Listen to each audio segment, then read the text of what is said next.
Nibyo reka mbasuze kandi bahe ikaze mbifurize kugubwa neza uyu mugoroba wa tariki 14 z'ukwezi kwa kane umwaka w'ibihumbi 2026 turagarutse muri studio aho tugiye kureba amakuru agezweho kugeza kuri isaha ni imirwano ikomeye cyane ngiye kumvikana mu bice bimwe na bimwe byaha muri Republika Iharanira Demokarasi ya Kongo. Turaza kubigarukaho turebe ibyo bice bikomeje kugenda byumvikanamo imirwano kugeza kuri uyu munota.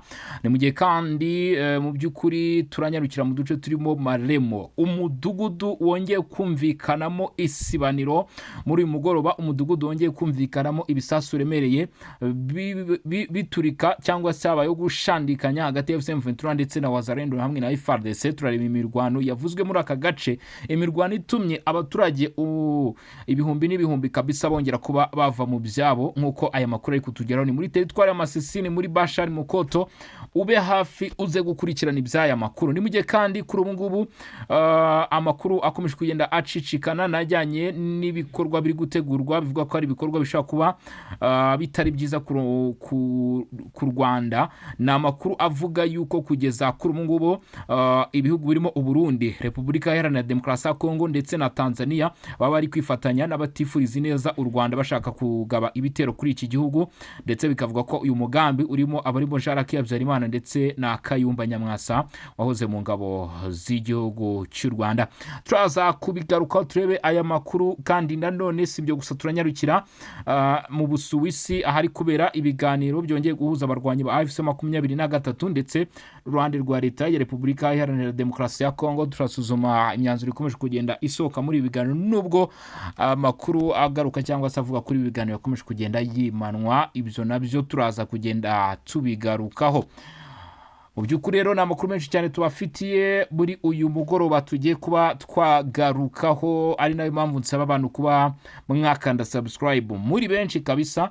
Muri Kivu y'Amajyepfo ntaribagirwa ibitero by'indege byongeye gukomeza, gusa AFC-23 yigambye kuba mu by'ukuri yageze mu gace ka Mitamba, ariko nubwo yageze muri aka gace ntago irabasha kugakontrola. Ni mu givuga ko urugendo rwo kwerekeza mu mujyi wa Uvira rushobora kuba rumo ruragenda rugera ku ntego, nyamara nibamenye ko amakuru aturuka avuga ko igisirikare cya leta ya Repubulika Iharanira Demokarasi ya Kongo, ingabo z'Uburundi FDN ndetse na Wazalendo bakomeje gutega imitego ikomeye cyane ku buryo gufata umujyi wa Uvira ku muntu uwo ari we wese, si kuriye 23 ndetse nitwirwanira gusa n'undi wari wese ngo bishobora kuba byamusaba icyo cyinshi cyane. Ari niyo mpamvu aya makuru nari tuza kwitereka tukayagarukaho twimata turatudondosha mw'abantu mwe kugeza muri uyu mugoroba. Turanyarukira rero n'ahandi mu bice bigiye bitandukanye. Jackman Shabani, minisitiri w'ubutegetsi bw'igihugu w'imbere, minisitiri w'umutekano w'imbere mu gihugu Prito, ntabwo ari ubutegetsi n'umutekano. Abaturage batangiye kugusaba ko yakweguzwa ndetse n'abadepite bagiye batandukanye bashyigikira ibi bikorwa. Ibyo nabyo turabigarukaho, turareba icyo AFC-23 yongeye kuba itangaza muri aya masaha ya nimugoroba bitunguranye cyane. Nta muntu wari witeze yuko AFC-23 iza kugira ibyo itangaza, ariko munsi w'ubusa kuri bo nabo baravuga bati reka tugire icyo tuvuga. Turareba icyo AFC-23 ivuze, ariko ni n'amakuru atunguranye cyane kandi ingenzi kuri we rumwe wari wese udukurikirana amenya ko kandi bifite aho bihuriye n'ibiganiro biri kuba. Ubwo wumve ko rero AFC-23 ishobora kuba igize icyo ituvunguriraho nyuma yuko amakuru ari guturuka i Geneve mu Busuwisi akomeje kugenda zibice, ndetse kandi nanone impande zishinzwe protocol, ubwo ndavuga i Geneve n'ubundi hariya kiriya gihugu cya Switzerland, bakomeje kugenda rwose amakuru bayagira ubwino. Lawrence Kanyuka rero aratoboye yaravuga, turabigarukaho. Reka rero nta gutinda cyangwa se nta kwizimba mu magambo, unyemerera ya makuru tuhere ku nkuru itari nziza ikomeje kuvugwa no muri aka karere, ngo intambara yeruye yaba igiye gutangira noneho kuri leta y'u Rwanda. Ni nyuma yuko ubutegetsi bwa leta ya Repubulika ya Demokarasi ya Kongo, ingabo z'u Burundi cyangwa se na leta y'u Burundi muri rusange, hanyuma na Tanzania biravuga ko iri muri iyi dosiye ngo baba bari gutegura ikintu kitari cyiza kimeze nk'intambara cyangwa se igitero cyeruye ku Rwanda. Ibi rero ngo babishyigikiwemo n'abarimo Jaraki Habyarimana wahoze ari wa perezida w'iki gihugu cy'u Rwanda, Juvenal Habyarimana, ndetse ushinjwa kugira uruhare mu mugambi wo gutegura jenoside no kuyishyira mu bikorwa. Ni mu gihe kandi ari kumwe n'uwo bita Kayumba Nyamwasa washinze icyitwa P5, ndetse bakavuga ko iyakomotse kuri ni FNL ni FLN hafi aho ngaho. Aba rero ngo bari muri P5 ndetse n'abandi bo muri FDLR ngo batorejwe mu gihugu cy'u Burundi bahabwa imyitozo igihe kigera hafi ku mwaka, ndetse n'amabwiriza agiye atandukanye hamwe n'amadisikuru. Abangaba rero ngo bakakura ubu ngubu baramaze kuzamuka bava mu bigo bamaze iminsi bahabwamo imyitozo, ngo baza muri Kivu y'Amajyepfo nk'uko ayo makuru inzego zishinzwe kubitangaza zibivuga. Ngo muri Kivu y'Amajyepfo ni muri Repubulika Demokarasi ya Kongo biravuga ko ngo aba bashaka gukorana na Wazalendo, ingabo za leta ya Kongo FARDC, imitwe nka FDLR isanzwe igaragara muri ibi bice, ariko kandi uruhande rwa leta ya Kinshasa ruhagana imikoranire na FDLR. Ni mugena nicyo ruratangaza kuri ayo makuru, rushinjwa kugiramo uruhare runini kurusha ibindi bihugu byose. Ni ukuvuga ngo leta y'u Rwanda ivuga ko hejuru ya Tanzania, hejuru y'u Burundi hari Repubulika Iharanira Demokarasi ya Kongo mu bashyigikiye uyu mutwe wa FDLR ndetse n'izi za P5 zose zishaka guhungabanya umutekano n'ituze by'u Rwanda nk'uko ubutegetsi bw'u Rwanda bubivuga. U Rwanda rukavuga ko rwashyizeho ingamba z'ubwirinzi kandi zidateze kuva mu gihe icyo kibazo kitararangira, ndetse baza gukomeza gushyira mu bikorwa iyubahirizwa ryazo. Ni amakuru ari guturuka hehe? Muri Kivu y'Amajyepfo akomeje gukwirakwira. AFC 23 nibyo koko bamaze gushyira hanze itangazo bati ibirego by'ihohoterwa rikabije mu Minembwe bikomeje gutera impungenge mu gihe amahanga akomeje kunengwa guceceka. Abo ni AFC 23 bati iki? Mu gihe amakimbirane ngo yabakomeje mu burasirazuba bwa Repubulika Demokarasi ya Kongo, ngo hari impungenge zigaragazwa n'impande zitandukanye zivuga ko ibikorwa by'urugomo bikorerwa abasivile bikomeje gufata indi ntera. Bamwe mu bakurikirana hafi banenga ko amahanga akomeje guceceka, ngo nyamara akunze kugaragaza ubushake bwo kwigisha amahame y'uburenganzira bwa muntu. Lawrence Kanyuka mu nyandiko yashyize hanze akomeza agira ati ibi birego bije mu gihe umutwe wa M23 uri mu biganiro by'amahoro bibera mu Busuwisi bigamije gushakira umuti urambye amakimbirane amaze imyaka myinshi mu burasirazuba bwa Repubulika Demokarasi ya Kongo. Abasesenguzi bavuga ko ibi biganiro ari amahirwe yo kugera ku mahoro arambye no kurinda ubuzima bw'abaturage.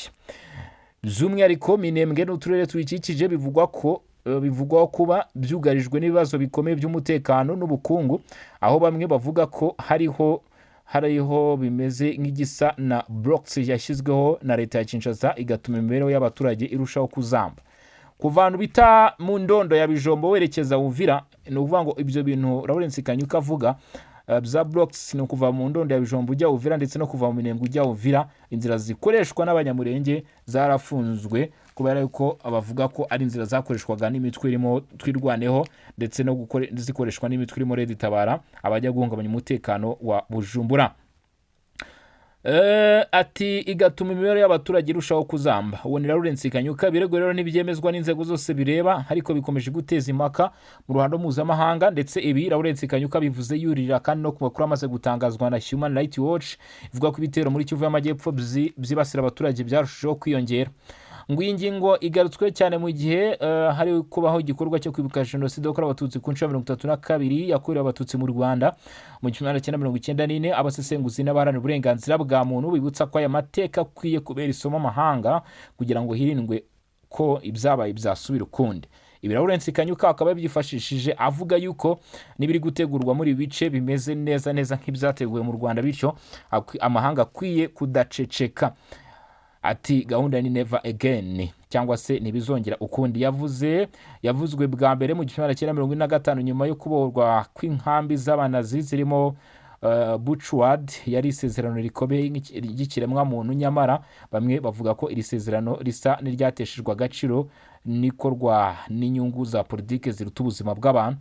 Amateka ngo agaragaza ko amahanga yagiye anengwa kudatabara ku gihe mu bihe by'amakuba akomeye nko muri Cambodia mu 1975 kugeza 1979, mu Rwanda 1994, abita Srebrenica muri Bosnia 1995, naho bita Darfur kuva 2003 kugeza 2008, ndetse no ku byaha byakorewe abayahudi ndetse n'abita abayizidi nk'uko yatangaje. Hari kandi abashinja imitwe yitwaje intwaro nka FDLR igizwe n'abahoze ari interahamwe gukwirakwiza ingengabitekerezo y'urwango mu karere k'ibiyaga bigari, ngo abandi bakagaragaza uruhare rw'indi mitwe yitwara gisirikare harimo n'imbonerakure bo mu Burundi. Icyakora ibirego bikomeje kuba impaka zikomeye za politike n'umutekano, kandi bisaba iperereza ryimbitse kandi nk'uko bigaragara iperereza ridafite aho ribogamiye cyangwa se uruhande rwo rwose.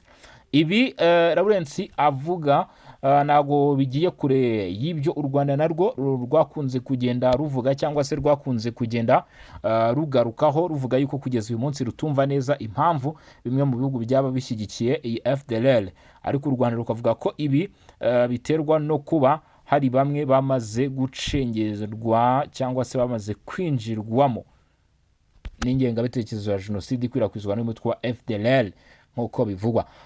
Ni ukuvuga ngo rero uruhande rwa leta ya Repubulika Iharanira Demokarasi ya Kongo ruhakana gukorana na FDLR, rugashinja u Rwanda gukorana n'abarwanyi ba M23. Ni ibyo u Rwanda narwo ruhakana, rukavuga ko rutigeze rugaragara muri ibyo bikorwa by'abarwanyi ba M23, cyakoze rukavuga ko rushyigikiye gahunda y'abarwanyi ndetse mu kurwanira uburenganzira bwa bagenzi babo nabo ubwabo ku giti cyabo, aho bavuga ko ibyo babivukijwe cyangwa se babyambuwe hano muri Repubulika Iharanira Demokarasi ya Kongo.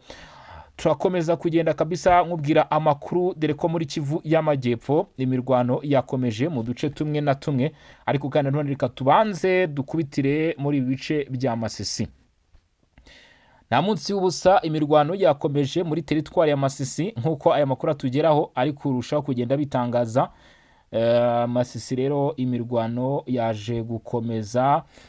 Ni amakuru agaragaza ko rero imirwano yanumvikanyemo intwaro ziremereye ndetse n'izoroheje nk'uko biri gutangazwa n'ibitangazamakuru bigiye bitandukanye birimo Actualité.cd bikorera hano muri Repubulika Iharanira Demokarasi ya Kongo, byemeza iyi mirwano ko yabaye cyangwa se byemeza ko uru rugamba rwahuje AFC-23 n'amatsinda ya Wazalendo rwabayeho. Ibi kandi rero bikaba byagize ingaruka, bikaba bivugwaho kugira ingaruka zikomeye cyane zirimo gutuma abaturage benshi bava mu byabo bagahunga bagata ingo zabo, abana bagata amashuri n'ibindi bibazo byose bituruka ku bibazo by'urugomo.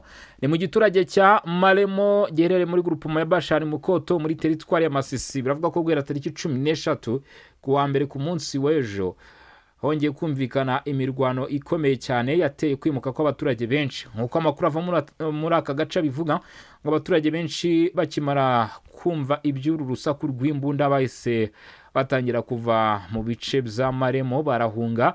Ni nyuma y'uko ku cyumweru bari bagarutse, nyamara ngo bitewe n'imirwano yari yasobetswe batungurwa n'uko imirwano yongeye gusubukurwa kuwa mbere w'ejo hashize.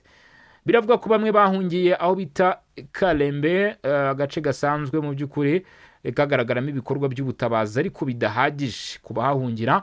Biravuga ko rero bitewe n'ingaruka zituruka kuri imirwano abaturage bahunze bakeneye ubufasha burimo imiti, ibiribwa n'ibindi bigiye bitandukanye nkenerwa bagomba kuba mu by'ukuri bakwifashisha nk'uko aya makuru agenda bivuga. Gusa nanone ikibuga cy'indege mpuzamahanga cya Goma gikomeje kuba akasamutwe, ndetse ni ikintu gikomeje kuba mu by'ukuri cyaba umutwe w'inkuru zigiye zitandukanye hirya no hino ku isi, aho abenshi bategerejanyije amatsiko iri fungurwa ry'ikibuga cy'indege mpuzamahanga. Nibyo koko Kinshasa yaje kubikomoza nk'uko amakuru ari kugenda bitangaza abivuga, yaje gukomoza ku ifungurwa ry'ikibuga cy'indege mpuzamahanga cya Goma, ariko amakuru dufite nuko AFC-23 yatsembye ivuga yuko ikibuga cy'indege mpuzamahanga cya Goma atari cyo gikwiye kuba cyaherwaho. Uyu mutwe wa 23 wavuze yuko icyambere kigomba guherwaho cyangwa se gutangirirwaho ari uko hagomba kuba guhagarika ibikorwa byose by'imirwano. Hanyuma ngo nyuma yo guhagarika iyo mirwano nibwo bishoboka ko ikibuga cy'indege mpuzamahanga cya Goma cyazafungurwa, ndetse ngo abaturage bamaze guhabwa uburenganzira. Ikindi AFC-23 isobanura ivuga ko mu biganiro byose byagiye bibaho biteguye na Kinshasa ndetse bigizwemo uruhare n'ibihugu by'amahanga birimo n'Ubufaransa byano ku mugabane w'Uburayi, bongeye gushimangira ko ibyo bidashobora kuba byageza ku ifungurwa ry'ikibuga cy'indege mpuzamahanga, ahubwo ifungurwa ry'ikibuga cy'indege mpuzamahanga kiri mu izingiro n'ubundi ry'ibiganiro bya Doha ariho bigomba gukomeza kubera. Leta ya Kinshasa kandi nayo yazamuye ingingo zayo zikomeye cyane, aho ivuga yuko ikibuga cy'indege mpuzamahanga cya Goma atari ahantu ho kwishimiriza wo kuba bakwishimishiriza, cyangwa se atari igice mu by'ukuri cyo kumva ko bari buze gukiniraho. Ni igice kiri principal kugeza ku rwego no kuba igihugu ubwacyo kiba gitafite uburenganzira 100%, ahubwo umuturage cyangwa se umugenerwabikorwa n'ubundi ari we ufite uruhare runini kuri iki kibuga cy'indege mpuzamahanga cya Goma.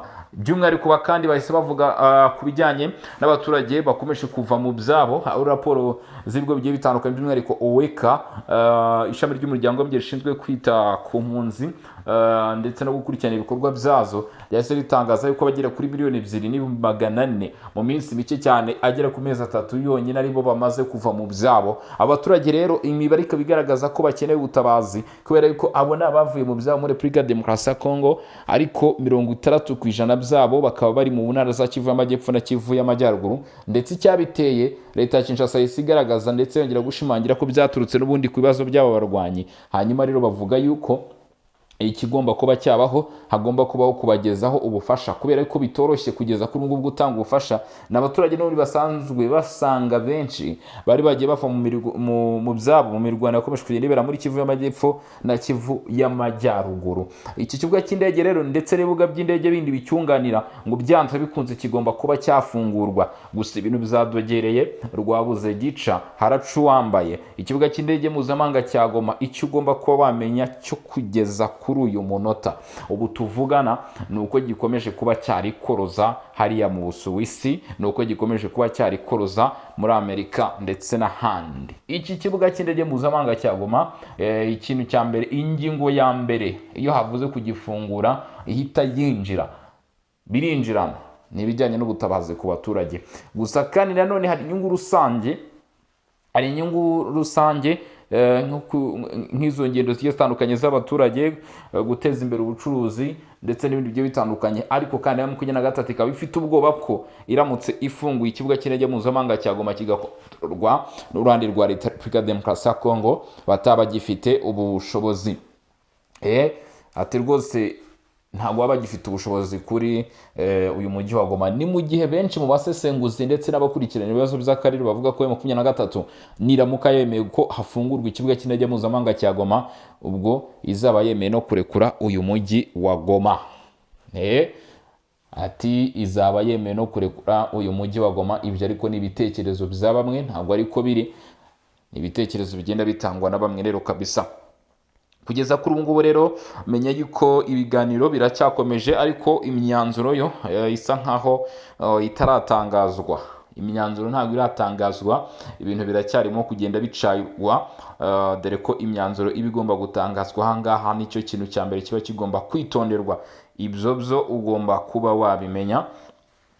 Imyanzuro itangazwa ahangaha nicyo kintu kigomba kuba cyakwitonderwa. Sasa rero dukomeje n'amakuru yacu kugeza kuri ubu ngubu, biravuga ko imirwano yakomeje muri teritwari ya Karehe, muri utu duce dukurikira, aho bita Nyawaronga, aho bita Nyamugari ndetse n'aho bita Mwimamijwi. Ahanga ni muri teritwari ya Karehe. Utu duce rero twinshi twabaye sous control ndetse utundi tuba full control na Wazalendo, nyuma yo kumara amasaha menshi cyane bahanganiramo n'inyeshyamba za AFC 23. Finally byaje kurangira basa nkaho babashije kugera ku ntsinzi. Hari bimwe mu bice babashije kwigarurira, ariko kandi menya ko hari n'ibindi bice mu by'ukuri bikibonekamo cyangwa se bikigaragaramo abarwanyi ba AFC 23.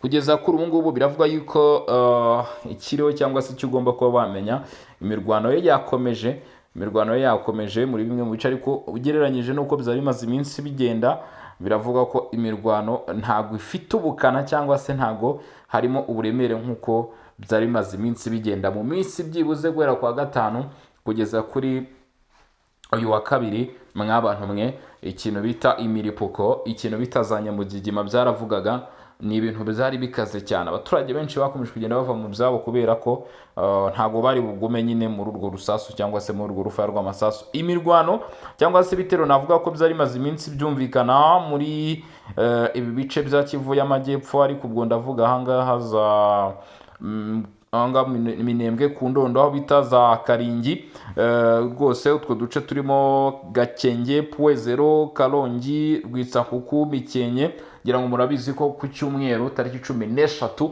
hari havuzwe ikintu bita imirwano ikomeye cyane yumvikanyemo ibitero by'indege, aho imirwano yatangiye mu masaha mu gitondo, ndetse AFC 23 yagiye irekarama ivuga ko uruhande rwa leta ya Kinshasa, ibi byavuzwe na Lawrence Kanyuka, bavuga ko uruhande rwa leta ya Kinshasa rwahagurukije ibitero by'indege, kandi ibyo bitero byabangamiye ku buryo budasanzwe abaturage batuye muri ibi bice, harimo nko kwangirika kw'ibikorwa remezo birimo amazu, ndetse bavuga ko AFC 23 badekara bavuga ko leta ya Kinshasa ikomeje kugaba ibitero mu bice bituwe cyane n'abaturage. Ariko kuri ubu ngubu leta ya Kinshasa yo yakomeje guhakana ibyo bikorwa, ivuga ko ahagabwa ibitero ari ahagaragara inyeshyamba za AFC 23. Kuri uyu wa kabiri rero imirwano isa nkaho ihinduye uruhande, nkuko bigaragara ubu tuvugana rurageretse muri teritwari ya Karehe, nubwo uduce tumwe twasaga nkaho twabaye full control. Bimwe mu bice byari bikirimo byari bikiri sous control hagati y'impande zombi, ubwo ndavuga Wazalendo, FARDC ndetse n'abarwanyi bose 23. Imirwano yongeye kongera gushibuka muri bice, biravuga ko ubu tuvugana utu duce ngiye kubwira haraguru habayo gushindikanya gukomeye cyane, aho naho bita Nyawaronga, Shambombo, Nyamugari ndetse na Mwimejwi. Utu duce rero umuriro ukomeye cyane ukumvikana. Special Force FARDC yamaze kuhagera nkuko bigaragara, ndetse binavugwa n'abaturage ngo hakomeje kugenda humvikana imbunda ziremereye, ndetse hagaragaye basirikare bambaye mu buryo bugaragara yuko ari Special Force. Bivuga ngo kuba umuturage yabona Special Force cyangwa se umusirikare wambaye full combat none mu by'ukuri aba yamaze kugenda mumenya, avuga ati uyu nguyu ni gutya na gutya. Abo basore rero kabisa ngo ba FARDC bakaba bahabyukiye mu masaha ya mu gitondo kare cyane, hano muri teritwari ya Karehe hari hatangiye kumvikana urusaku rw'intwaro ziremereye ndetse n'izoroheje nk'uko birimo kurushaho kugenda bigaragara. Sasa rero itangazamakuru ryakomeje kugenda rivuga ko ibice bigiye bitandukanye byakomeje kugenda biramo imirwano, hari bimwe mu bikoresho byagiye bifatirwamo. Bimwe mu bikoresho byagiye bifatirwamo by'abarwanyi ba AFC 23 nk'uko amakuru arusha kugenda bigaragaza rero kugeza kuri ubu ngubu mw'abantu mwe. Imirwano yo hano ku butaka bw'uburasirazuba bwa Repubulika ya Demokarasi ya Kongo ikomeje guca ibintu kugeza kuri izi saha. Imirwano ikomeje guca ibintu, ni mu gihe AFC 23 yakomeje kugenda igaragaza ko cyangwa se bemeza yuko kugeza kuri ubu ngubu batifuza na gato gutakaza igice icyo ari cyo cyose, cyangwa se igice cyose ikiriho badashobora kuba batakaza icyo gice. Tugiye kwinjira mu makuru akomeye cyane, ari n'impamvu nsaba mu by'ukuri abari muri turimo tugiye dutandukanye, ubwo turacyari n'ubundi aya makuru uyu munsi araza kugirwa n'ibiganiro byo mu Busuwisi, cyangwa se nanone n'impinduka zishobora kuba zabaho. Ibyo byo ugomba kuba wabimenya kuri uyu munsi. Nk'uko bigaragara Umunyamerika Mossad Baluzi yagombaga kuhagera, ubwo aho ngaho ni muri Katari, ariko kandi nanone ngo buriya ngo leta ya Kinshasa yatunguwe no kubona amazina amwe n'amwe atari yitezwe mu bagombaga guhagararira AFC 23, bagira batya bajya kubona babona barayabonye. Nk'urugero haravuga uwo bita Jean Felix Mupende Kapwa, haravuga uwo bita Claude Ibilanki Okolomba. Uwo bita Jean Felix Mupende Kapwa yanagaragaraga mu bijyanye n'ubucukuzi bw'amabuye y'agaciro. Amakuru atugera nuko yagiye bitazwi, cyangwa se izo operation zakozwe mu buryo butazwi, ndetse kuri ngubu yamaze guhita ahagarikwa rwose ku mwanya yarariho, cyangwa se mu nshingano yararimo mu bikorwa bitandukanye yagendaga akora muri urwo rugaga. Rwamaze kumuhagarika, igitegerejwe n'icyemezo cy'inzego nkuru z'ubuyobozi, nyuma y'uko rero bimenyekanye ko uyu mugabo yajyanye n'itsinda rigari ryari riri kumwe rya AFC 23, ndetse aba bahise bitandukanya nawe, bavuga yuko ibyo yakoze Julien Felix ubwo no bita Jean Felix Mupende Kapwa, bavuze bati ibyo yakoze ni umuntu yabikoze nk'umuntu ku giti cye, ntabwo yabikoze nk'itsinda. Bahita basora inyandiko, mu by'ukuri inyandiko ihuriweho yamagana ubufatanye bw'uwo mugabo ndetse n'inyeshyamba bavuga ko kandi ibyo agomba kubazwa bigomba kubazwa we ku giti cye. Uyu n'undi wa kabiri waje ararikoroza rwose nyuma y'uko havuzwe uwo bita Claude, nawe abantu bakomeje kugenda bagaruka. Gusa nabonye hari bamwe mu bagiye batanga ibitekerezo mu badukurikirana bavuga bati ibyo ntabwo bikwiye gutungurana, kuko ati muri ubutegetsi bwa Kinshasa hari benshi, ntabwo aribo bonyine gusa, bati hari benshi bakorana n'inyeshyamba bagiye bagaragaraho ibyo bikorwa byo gukorana n'inyeshyamba. Rero ati nta ntumwe ibyo ngibyo bikwiye kuba byatungura, ati mugomba kuba mwabimenya kabisa.